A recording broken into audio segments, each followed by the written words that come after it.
13페이지에 63번이죠. 역시 유형자산입니다. 1번이죠. 63번의 1번은 방금 본 겁니다. 그 채권 강제 매입인데 차액을 찾아야 되죠. 차액. 실제 매입가액이랑 공정가치의 차이를 더하는 거죠. 맞는 말이고요. 그 다음에 63번의 2번 건물을 증여로 취득했다, 받았다 이 말이죠. 뭐 상속이 들어가도 같은 의미겠고, 뭐 회사가 상속받기는 힘들겠고, 증여를 받았다고 하면 취득원가를 계상하지 않는다. 말이 안 되죠. 이거 분계에서 강조하는 게 있는데, 아까 채권의 공채도 마찬가지고요. 이게 그 장부금액에 적을 때 얼마로 적을지 이게 중요하죠. 뭐가 장부금액이 되는지 한번 볼게요. 첫 번째는 취득원가라고 할게요. 취득원가. 뭐 취득원가는 매입도 포함이 되고 제조도 포함이 됩니다. 그 매입과 제조가 다 취득하는 방법이니까 그걸 포괄하는 내용인데, 여기는 취득 부대 비용까지 포함하는 개념이죠. 그러니까 취득하면서 쓴 돈이니까. 네, 그럼 이게 1번이고, 그 다음에 2번이 있죠. 2번이 공정가치입니다. 공정가치. 자, 그럼 요 둘은 무슨 관계냐면 우선순위의 관계예요. 그러니까 이게 취득원가가 있으면 취득원가를 써야 됩니다.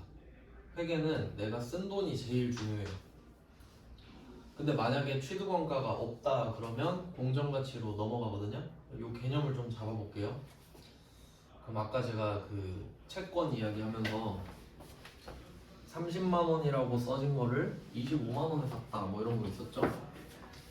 이것도 여기서 연결할 수 있는데, 그러면 그 일반존표 문제를 뭐 보신 분도 있을 건데, 차를 사는 경우랑 받는 경우가 있죠.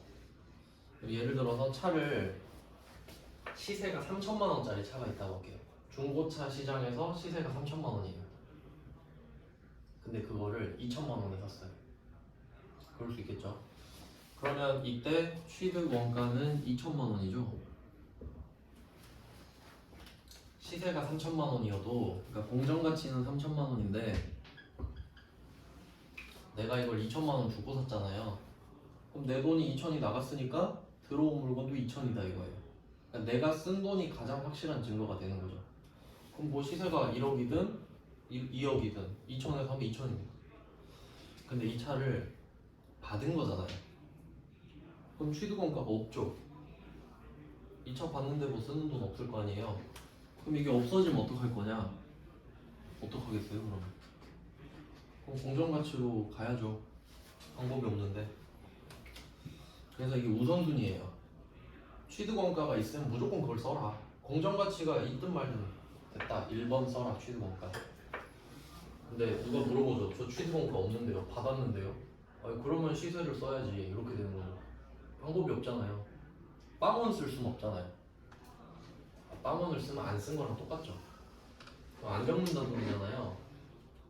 그러면 안 되잖아요. 그래서 이거 그 회계 처리하는 거 마시죠.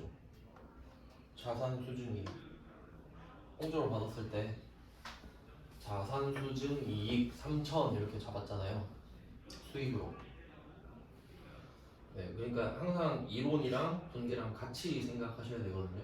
아니 딱 놔두고 하면 좋은데 너무 복잡할까봐 이렇게 설명합니다. 자, 그럼 이것까지는 이해되셨죠? 3천짜리 차를 2천에 샀다. 근데 여기다가 그걸 더하는 거죠. 아까 그 채권 있죠, 채권. 자, 채권을 30만 원 주고 샀다고 했잖아요. 30만 원 써 있어서. 근데 시세가 25만 원이죠. 아까 이런 예시를 들었잖아요. 그럼 이런 원리라면 걔를 30만 원이라고 써야 되잖아요. 근데 이 패턴을 보셔야 됩니다. 빨간색 글씨는 취득원가가 공정가치보다 낮죠. 더 싸잖아요, 취득원가가. 이건 가능하죠. 그러니까 여러분이 뭐 부동산 같은 거 살 때 급매로 나온 거 살 수 있잖아요. 싸게 파는 거, 급처분. 그리고 경매 같은 것도 살 수 있죠. 그럼 시세보다 싸게 사잖아요. 그건 가능하죠. 이왕이면 그러고 싶잖아요. 근데 혹시 비싸게 사고 싶나요? 시세가 3천짜리인데 4천을 사야지? 이럴 이유는 없죠. 그러니까 그건 현실적으로 일어나지 않잖아요. 근데 공채 살 때는 어때요? 어쩔 수 없죠. 법으로 정해놨잖아요. 그러니까 이때는 예외가 되는 거죠. 방법이 없잖아요. 그러니까 둘 다 써요.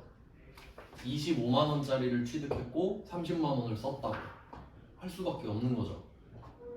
그래서 자연스럽게 5만 원이 빵꾸가 나는데 걔는 취득할 때 쓴 돈으로 해라 이렇게 되는 거죠. 그러니까 이 빵꾸난 5만 원은 취득세랑 똑같다 보시면 돼요. 취득하려고 5만 원 내는 거랑 똑같잖아요 지금. 취득세랑 같다고 볼게요. 똑같진 않지만 취득세도 어떻습니까? 자동차 사면 취득세 7% 내야 되잖아요. 그거 왜 내는 거예요? 너 차 갖고 싶으면 취득세 내 이거잖아요. 얘도 마찬가지죠. 너 차 사고 싶으면 5만 원 더 내 이거랑 같은 거니까. 그래서 이 공채 매입 차액은 예외가 되기 때문에 사자마자 바로 취득 부대 비용을 하는 겁니다. 사면서 손해를 인식할 수는 없거든요. 그러니까 자산으로 하는 거예요. 그래서 뭐 63번은 2번이 틀렸죠. 취득원가를 계상하지 않는다가 아니라 취득원가가 없으니까 공정가치로 계상한다 이렇게 해야 맞는 말이 되겠죠. 상식적으로 그렇죠.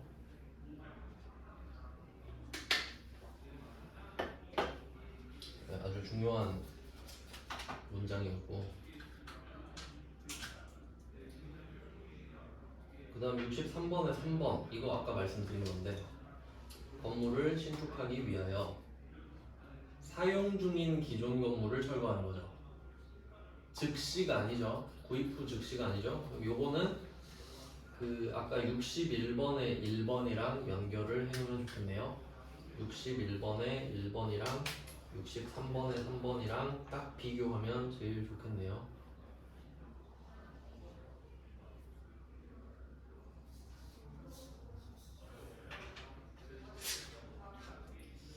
그리고 여기서는 그냥 비용이라고만 얘기하잖아요. 아마 제 생각에는 이게 800번 수수료 비용이라고 할 수도 있을 것 같고, 아니면 유형자산 처분 손실이라고 할 수도 있을 것 같거든요. 근데 솔직히 지금 그게 중요한 건 아니죠. 그러니까 즉시 철거하는 건 자산인데 얘는 비용이다, 이 정도만 비교할 줄 알면 된다라는 거기 때문에 그 더 자세하게는 안 물어볼 것 같거든요. 비용이겠거니 정도 보시면 되고, 그 다음에 63번에 4번 정부보조금. 요거는 세무이급에서 살짝 나오는데, 얘는 자산의 취득원가, 차감 계정, 요것만 표시할게요. 정부보조금은 자산의 차감 계정, 자산의 차감 계정. 요거를 언급한 적이 있지 않나요? 정부보조금. 그 정부보조금 받는 거랑 기계장치 사는 것까지는 알려드렸던 것 같은데, 네, 그 했으니까 그 차감 계정 맞습니다. 그러니까 왜냐면 받았지만 내 맘대로 쓸 수 있는 돈이 아니잖아요. 그러니까 부채처럼 차감으로 달아놓는 거예요. 함부로 쓰면 안 되니까. 그 다음에 64번 가겠습니다. 취득원가로 볼 수 없는 것. 답이 바로 보이네요. 3번의 재산세. 재산세 옆에다가 종합부동산세까지 같이 써주시면 완벽한데, 그건 61번에 4번에 나와 있습니다. 재산세랑 종합부동산세. 그러니까 이게 둘 다 보유세거든요. 너 부동산 갖고 있네, 세금 내, 이건데 왜 두 개가 있냐면 재산세는 지방세고 종합부동산은 국세거든요. 그것까지는 안 물어보는데 그냥 뭐 그런 게 있습니다. 두 가지로 나눠져 있어서 보유세는 취득원가가 아니다라는 게 중요하죠. 그러니까 취득세는 붙이고 보유세는 안 붙인다, 이게 포인트입니다. 답은 쉬웠고요. 그 다음 65번. 유형자산의 취득원가에 포함되는 요소를 모두 고른 것은 기업, 설계와 관련하여 전문가에게 지급하는 수수료. 이게 62번에 4번에 나왔고요. 맞는 말이죠. 그 다음 니은 매입 관련 운동비 당연히 포함이고, 그 다음에 디귿 설치 장소 준비를 위한 지출. 이게 그 청소죠. 청소. 더한다고 했고요. 그 다음 리을 취득세 맞고, 재산세는 아니죠. 가나다라네요. 2번 이 정도도 뭐 보너스 문제고. 그 다음에 66번 이것도 보너스 문제인데 기계장치 얼마냐 이거죠. 기계 900 배송 20 설치 30. 바로 나오죠. 950이네. 아주 쉽네요.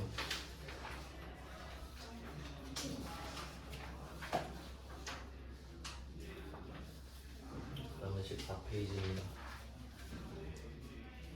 유형자산도 문제가 참 많죠. 자, 67번 볼게요. 14페이지 67번 틀린 거 찾을게요. 1번 정액법 감가상각 방법 나오네요. 정액법은 그냥 균등 찾으면 되죠. 균등. 왜 일정액이니까. 정액이라는 말 자체가 일정한 액수죠. 일정한 금액, 정액, 균등. 맞죠? 그 다음에 2번 상당한 원가 절감을 가져오는 지출이라고 써있는데 이 돈을 쓰면 이제 원가를 줄일 수 있어요. 좀 비슷한 거 본 것 같지 않아요? 그 재고자산에서 원가를 줄이면 좋은 거였죠. 원가가 늘어나면 안 좋은 거였잖아요. 그러니까 요거는 앞으로 계속 원가가 줄어드는 거죠. 그러니까 이게 생산성이 향상됐다라고 볼 수 있죠. 그러니까 자본적 지출이 맞아요. 그러니까 생산성 증가 이 정도로 써두시면 될 것 같아요. 맞고. 그 다음에 3번 영업활동에 필요한, 이게 키워드죠. 영업활동에 필요하다 이 말을 딱 한마디로 요약하면 사용 목적 이렇게 되죠. 사용 목적 토지. 유형자산이 맞죠. 그럼 반대로 영업활동에 필요 없는 토지는 투자자산이 되죠. 그렇게 알아두시면 되겠죠. 필요 없으면 투자자산.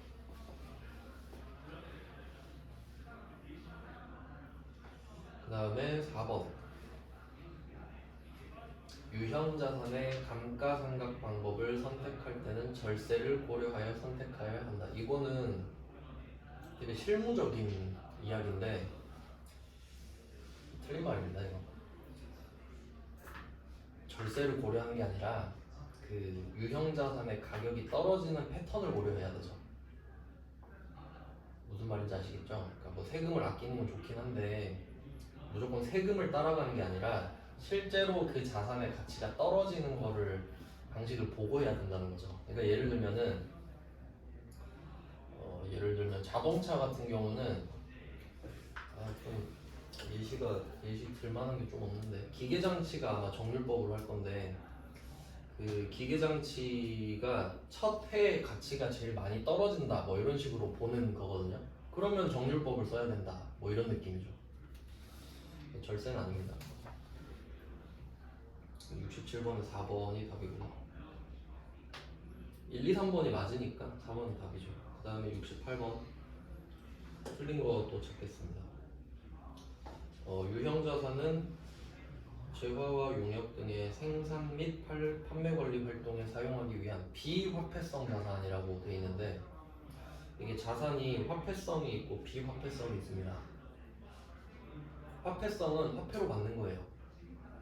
그럼 비화폐성 자산은 돈으로 받는 게 아니죠. 유형자산 돈 아니잖아요. 당연한 말이고.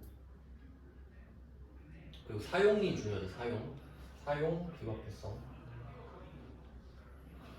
그 다음에 2번 이거 나왔네. 틀린 거. 국공채 매입하는 경우 있죠? 매입가액 이거 아까 30만 원으로 적었죠? 매입가액을 합산하네요. 매입가액과 공정가치의 차액이었죠. 차이가 나는 금액. 2번이 틀렸고요. 68번은 2번이 답입니다.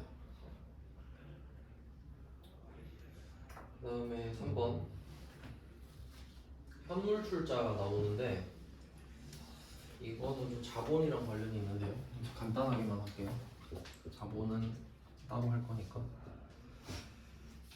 그 A랑 B가 있을 때 B가 A한테 돈을 준다. 그리고 A가 B한테 주식을 준다. 소유권을. 이 상황을 한번 볼게요. 이게 자본 상황인데 그럼 이때 정확히는 어떤 상황이냐면 B가 A한테 투자를 하는 거예요. 그러니까 A야 너는 지금 너무 잘 될 것 같다. 예를 들어 뭐 구글이 유튜브 같은 거 살 때 야 너 진짜 잘 될 것 같아. 내가 너한테 투자할게. 그러니까 너의 지분을 살게 이런 거죠. 그러면 A는 그럼 내 주식을 줄게 이런 거죠. 그럼 이렇게 됐는데 돈을 주잖아요. 그럼 이게 현금 출자입니다. 난 너한테 돈을 줬다. 이건 안 어렵죠. 정상이니까 보통 이게. 근데 어떤 애는 나는 돈은 없는데 너한테 투자를 하고 싶어. 내가 갖고 있는 물건이나 이런 걸 줄게. 뭐 부동산이나 이런 거. 땅 줄 테니까 거기 본사 지어서 장사를 한번 해봐. 그럼 이것도 투자하는 거 맞죠? 그럼 이거는 현물 출자예요.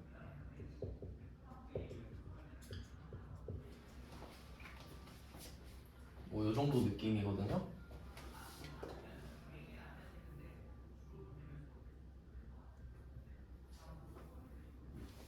자, 뭐 차이는 아시겠죠? 근데 뭐 돈이랑 물건 차이네 할 수 있는데 엄청 복잡해요.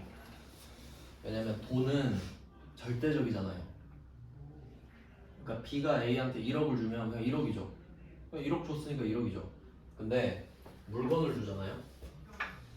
그럼 이 물건을 취득한 가격으로 해야 되는지, 이 물건의 공정가치로 해야 되는지, 주식의 공정가치로 해야 되는지 이런 일이 발생하거든요.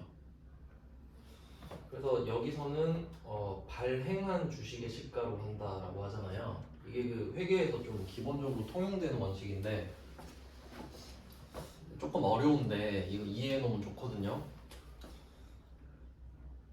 지금 A랑 B랑 거래를 하는 거예요. 주고받고를 하는 거니까 그럼 주식을 주고 부동산을 받은 겁니다. 그러면 우리가 지금 이게 문제잖아요. 부동산을 받았는데 얼마로 적지? 장부금액에? 이거죠. 그러면 제가 아까 적어드렸잖아요. 뭘로 할 거냐?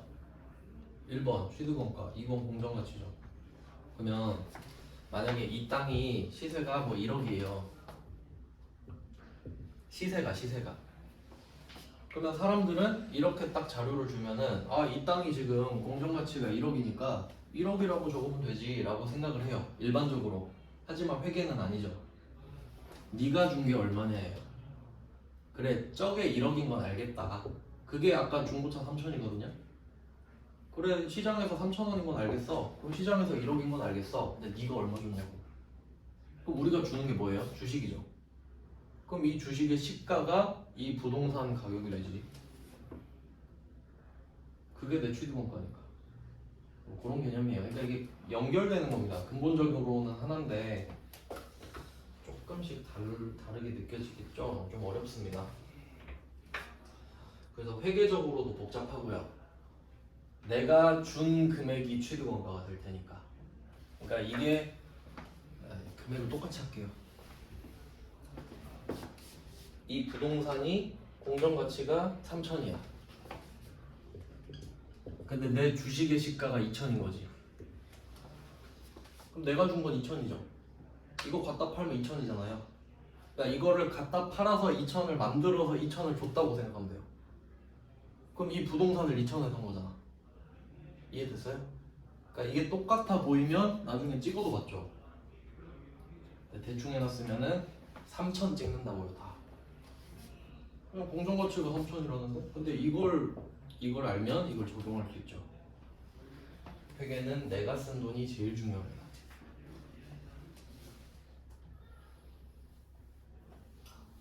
그리고 그 한 가지 더 말씀드리면은 그 우리가 주식을 팔잖아요. 그 돈 받으면 돈에는 부가세가 없죠. 근데 물건 받으면 이게 만약에 건물이면 부가세가 붙어요. 또 과세라는 거예요. 부가가치세 쪽으로도 복잡해져요. 회계도 복잡하고 부가가치세도 복잡해져요. 현물 출자 나오면.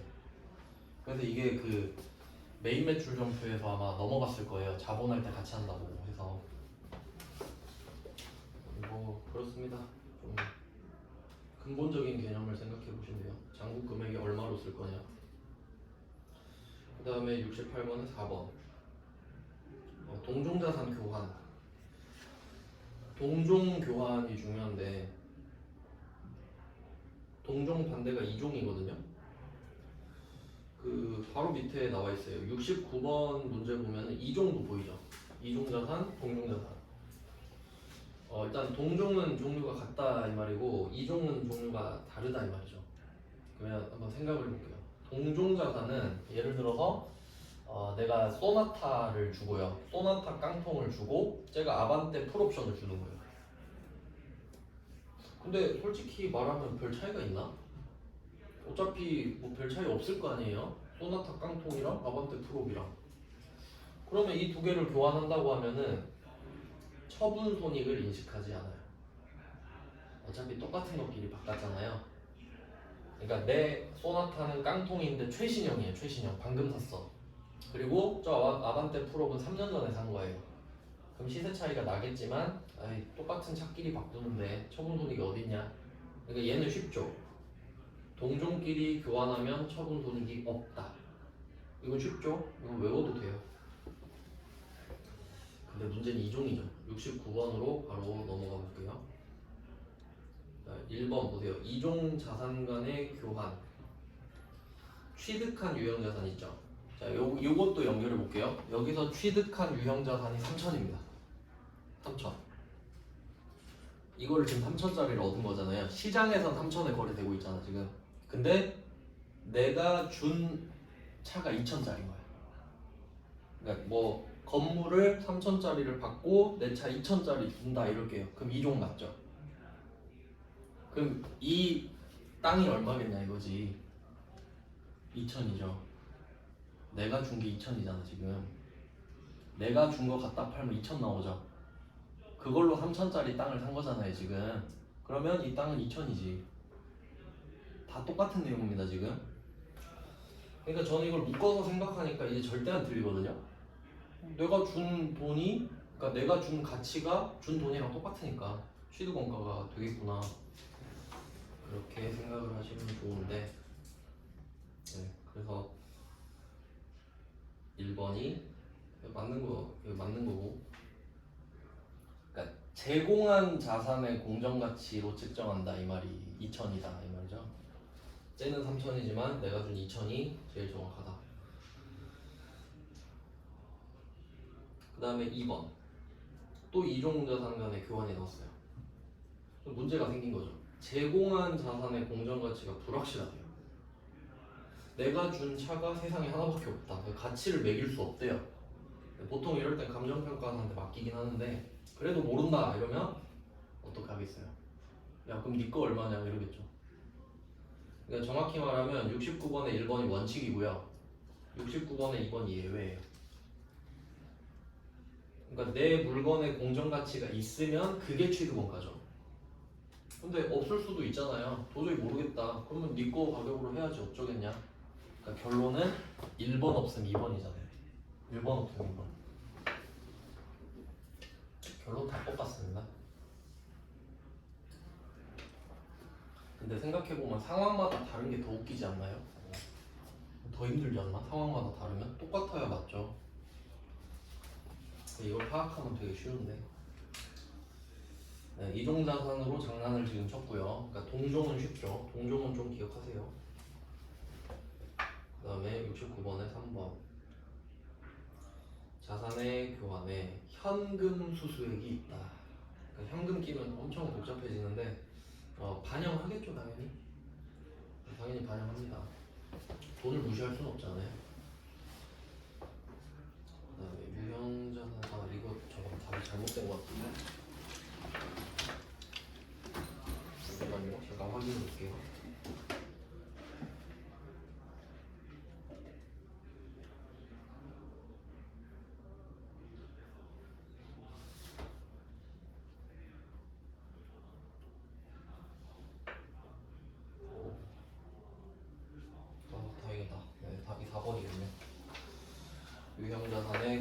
가치는 감정평가 가격으로 한다. 이게 그 아까 말씀드린 감정평가사라는 직업이 있는데 없는 가격을 만들어주는 사람이라 보시면 되거든요.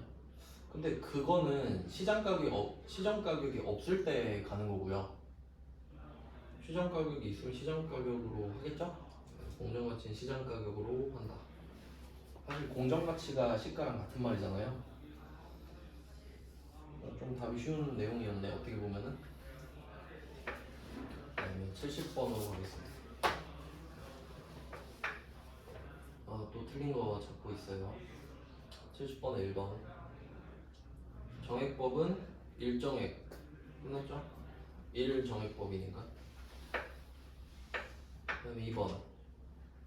내용연수 도중 기계 설비의 사용을 중단한 경우 장래 사용을 재개할 예정이라 하더라도 감가상각을 중단한다. 이게 틀린 말인 것 같네요. 기계 설비의 사용을 중단했다? 감가상각을 중단한다 이렇게 들어가죠. 이건 계속 하는 걸로 알고 있거든요. 일단 예일 확률이 좀 높은 것 같은데 나머지도 한번 보겠습니다. 처음 보는 문구니까 3, 4를 먼저 확인해 볼게요. 70번에 3번. 새 건물을 신축하기 위하여 기존 건물이 있는 토지를 취득했으면 철거하겠죠? 새 건물을 신축할 목적이니까. 그럼 얘는 즉시 철거잖아요. 기존 건물의 철거 관련 비용에서 이거 부산물 나왔습니다. 철거된 건물의 부산물이 아까 그거예요. 폐기물 같은 거. 그 부산물의 뜻이 스핀오프죠. 그 돼지 잡으면 뭐 그 곱창 나오고 뭐 그런 게 부산물이잖아요. 부가적으로 나오는 물건. 그럼 그거는 취득원가에 포함한다? 차감한 금액은 토지의 취득원가에 포함한다. 좀 말장난치는 것 같은데. 그럼 부산물만 떼놓고 보면은 부산물을 판매하여 수취한 금액을 차감. 그러니까 지금 쓴 돈은 더하는 거라고 그랬죠. 얼마 썼어? 물어보면 철거 비용 10만 원이요. 근데 그 부산물 얼마야? 2만 원이요. 그럼 2만 원을 철거 비용에서 차감했죠. 그래서 8만 원 됐었잖아요. 10만 원에서 2만 원을 차감한 그 금액을 포함하죠. 8만 원을. 그렇게 해석하는 게 맞는 것 같은데 좀 약간 말을 너무 꼬아서 했군요. 얘도 정확한 답을 한번 보면은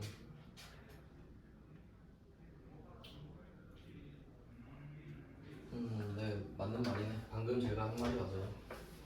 그러니까 차감이 포인트입니다. 여기서는. 그러니까 부산물은 취득원가에서 차감한다 이렇게 해석하시는 거예요. 그 차감은 금액을 포함한다 했으니까.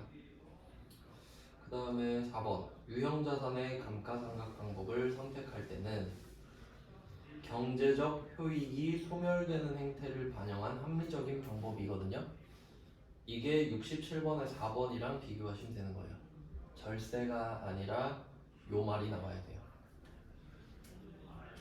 회계니까 지금 세법하는 게 아니잖아요. 회계를 하고 있기 때문에 그렇습니다. 세법으로 가도 그러면 안 되고요. 절세가 목적이면 안 되고.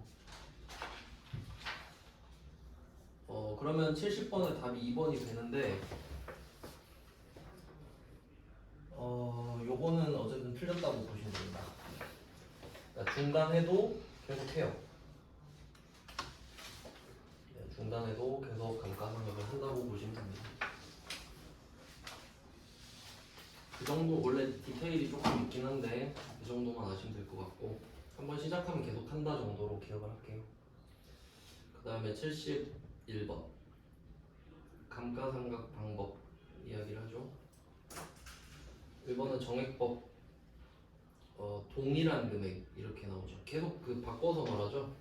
정액법 뭐 균등도 나왔고 일정액도 나왔고 동일하다도 나왔습니다. 그 다음에 가속상각법 있는데 이 가속상각법 안에 뭐 이중체감법, 정률법 이런 게 있는데 그냥 이거를 좀 기억해 두시면 좋을 것 같아요. 가속상각법이라고 하면 그 처음에 빨리 가격을 떨어뜨려 버리는 거거든요. 그래서 이게 체감삼각법이라고도 하는데 체감이 그 체자가 지체된다 이거라고 했잖아요. 그러니까 갈수록 조금씩 느리게 감소되니까 그러니까 같은 뜻이 돼요. 앞에는 그러니까 초기에는 가속이고 뒤에는 체감이 되니까 같은 뜻으로 해석을 하는데 당연히 이름에 나왔듯이 초기에 많이 떨어뜨립니다. 보통 정률법으로 하면은 첫 해의 절반을 치고 나가요. 거의 그렇게 생각하시면 됩니다. 반씩 그냥 날려버려요. 그래서 이 가속삼각법의 예시로 정률법을 하나 써주시면 되는 거고 정률법도 있고 뭐 이중체감법도 있고 하는데 이중체감법은 언급 자체를 안 할 것 같아요. 그 다음에 3번 생산량 비례법. 이게 정답으로 나올 확률은 거의 없다고 보시면 되는데 왜냐면 이름에 답이 나왔죠. 생산량에 비례해서 하지 않겠어요? 맞는 말이죠.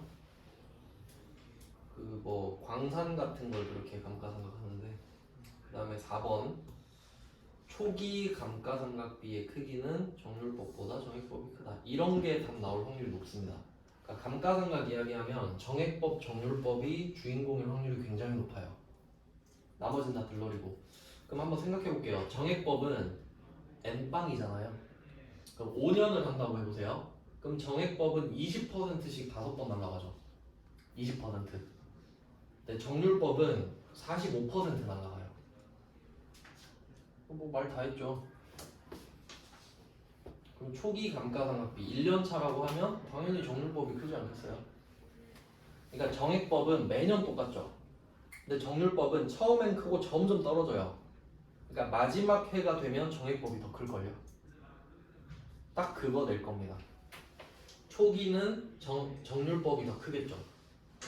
근데 후반, 말기, 후기, 말기 이렇게 나오면은 정액법이 더 크죠. 상대적으로.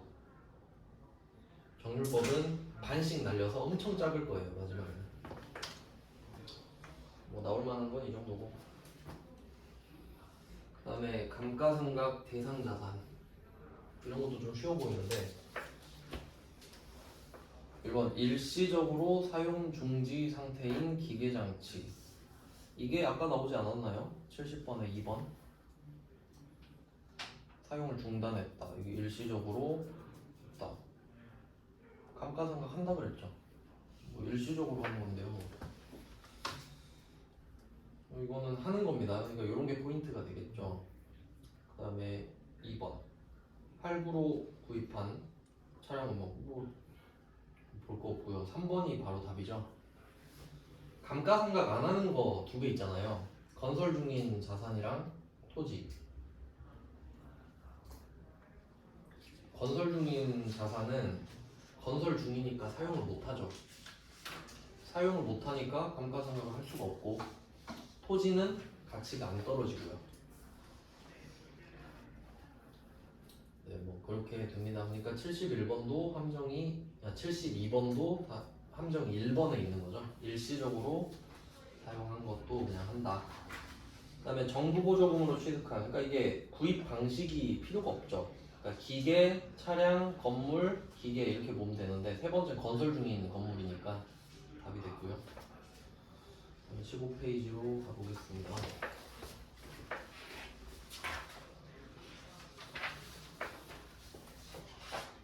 15페이지 73번.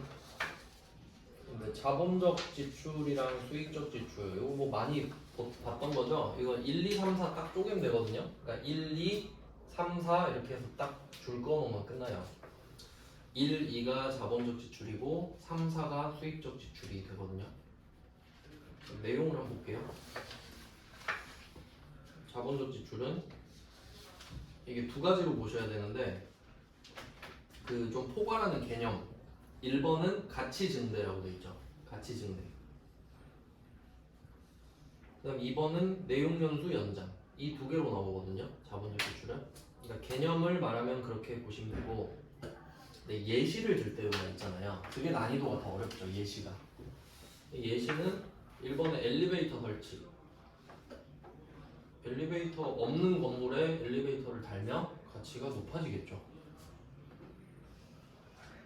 그 그다음에 2번 증축, 개축 뭐 확장을 시키거나 좀 더 좋은 걸로 다시 짓는 거 뭐 이런 느낌인데 이것도 더 오래 쓸 수 있으니까 증축은 사실 생산성 가치 증대라고 볼 수도 있는데 어차피 이거 섞어서 해도 상관없습니다. 그다음에 3번, 4번 수익적 지출인데 얘네들은 그냥 유지비죠, 유지비. 3번은 원상복구고 4번 현상 유지. 그러니까 이 돈 써봤자 유지만 한다, 좋아지는 건 아니다 이런 느낌이죠. 유리 교체, 도색 보시면 되겠죠. 이렇게 하면 여기까지가 유형 자산이고 이제 무형 자산 이것도 시험에 좀 잘 나오거든요. 무형 자산은 딱 범위가 정해져 있어요. 한번 보겠습니다. 74번. 무형 자산에서 좀 잘 나오는 게 영업권이에요. 74번에 1번 보면 영업권. 이거 한번 볼게요. 영업권은 그 실제 상황에서 권리금이라고 보시면 되는데 뭐 바닥 권리금? 예를 들어 볼게요.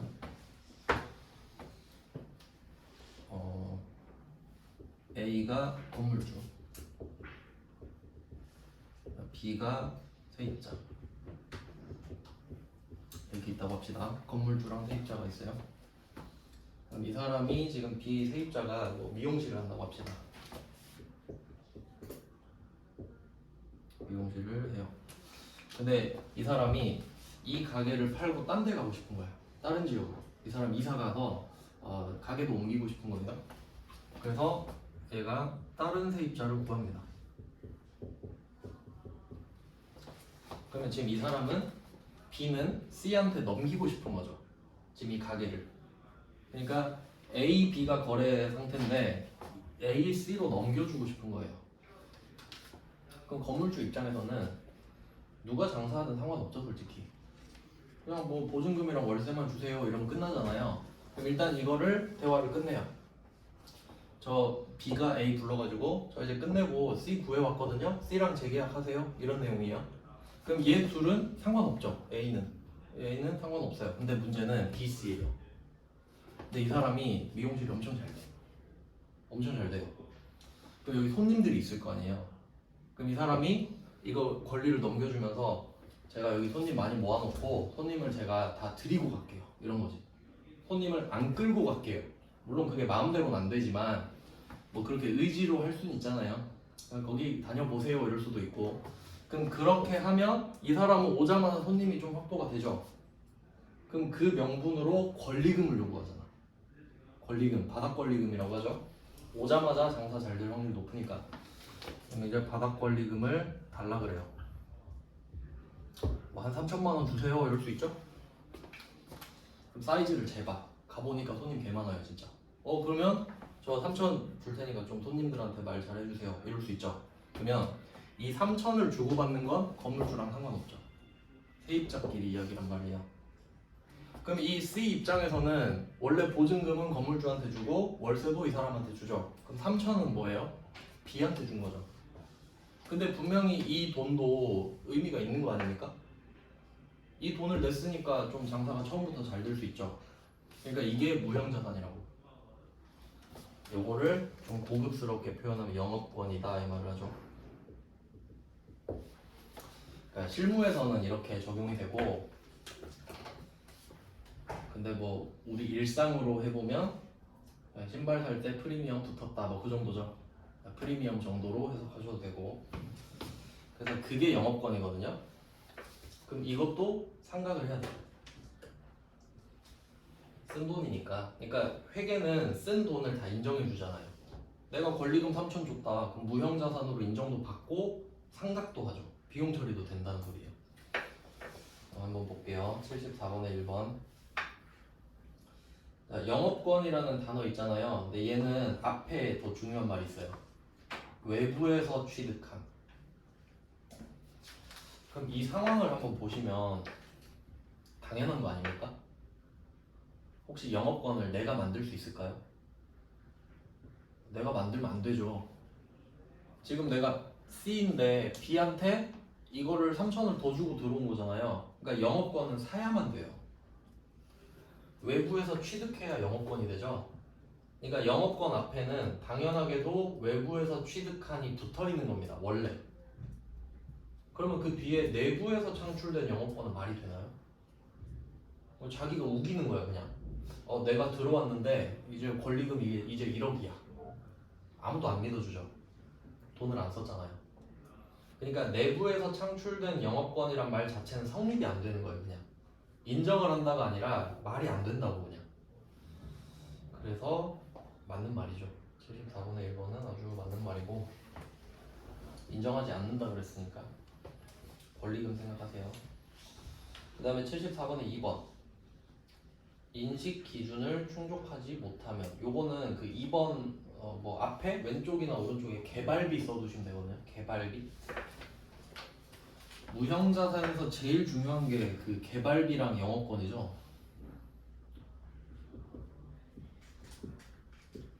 연구 개발이 있다고 하면은 연구할 때, 개발할 때 단계가 있잖아요. 그럼 연구할 때 쓴 돈은 다 비용 처리를 합니다. 근데 개발로 넘어갔어요. 연구를 끝내고. 근데 개발은 선이 하나 있죠. 이 선을 넘느냐 못 넘느냐인데, 못 넘으면 역시 비용이고 넘어가면 자산이죠. 이게 개발비죠.